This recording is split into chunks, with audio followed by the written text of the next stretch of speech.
Today in Algebra 1, Chapter 4, Section 4, we are going to learn to find the slope. Slope is the same thing as a rate of change, okay?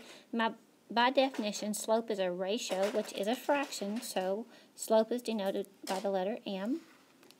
So let's just write an equation from what this definition says. M is, which means equal, a ratio, which they say is a fraction, between the vertical change, which they call the rise, to the horizontal change, which is the run.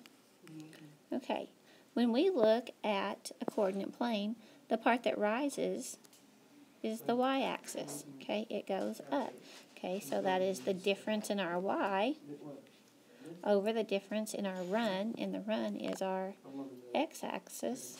Okay, so the y over the x, or the change in. Okay, the change in, that means delta y over the change, which we can call delta x. The change in the y over the change in the x.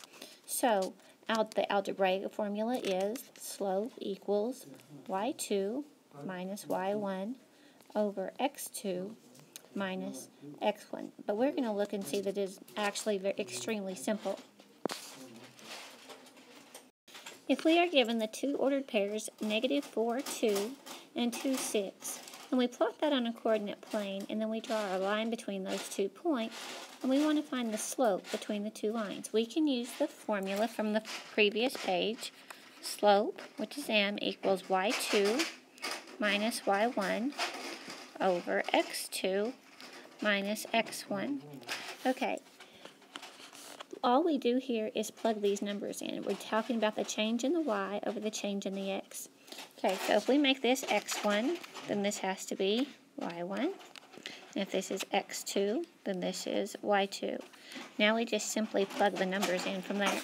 y2 is 6 minus y1, which is 2, over x2, which is 2, minus x1, which is -4. So we have 6 minus 2 is 4, over 2 minus -4, that's going to turn positive, and that's 6, and that equals 2/3. So the slope equals 2/3. Okay, now you can also go straight to the graph, and we can count, okay, for how many we're going to go up. From -4, 2, we would go up 1, 2, 3, 4. So we would be rising 4. And then the run, we would count across to the next point. 1, 2, 3, 4, 5, 6. And 4, 6 reduces to 2/3. So let's see if that would also work. Okay, let's count and see if 2/3 also works and falls on the line. We could rise 2, 1, 2, and run 3. 1, 2, 3. And yes, that point is also on there. So 4, 6, and 2/3, that's the same thing. That is the same slope. Okay, the difference in the y's over the difference in your x's, it is the rise over the run. When finding slope, we need to recognize 4 different things that could happen. Okay, if a line rises to the right, okay, then you're going to have a positive slope. If a line falls to the right, the number you will get for your slope should be negative. If a line is straight and flat, if it's a horizontal line, then the slope is 0. And if the line is a vertical line, straight up and down, then that is an undefined slope. So what are the main points, the high points that we need to know? We need to know that slope is denoted by the letter m, and it is defined as the rise over the run, which is the difference in our y values, y minus y, over x minus x. Okay, that is the rise over the run.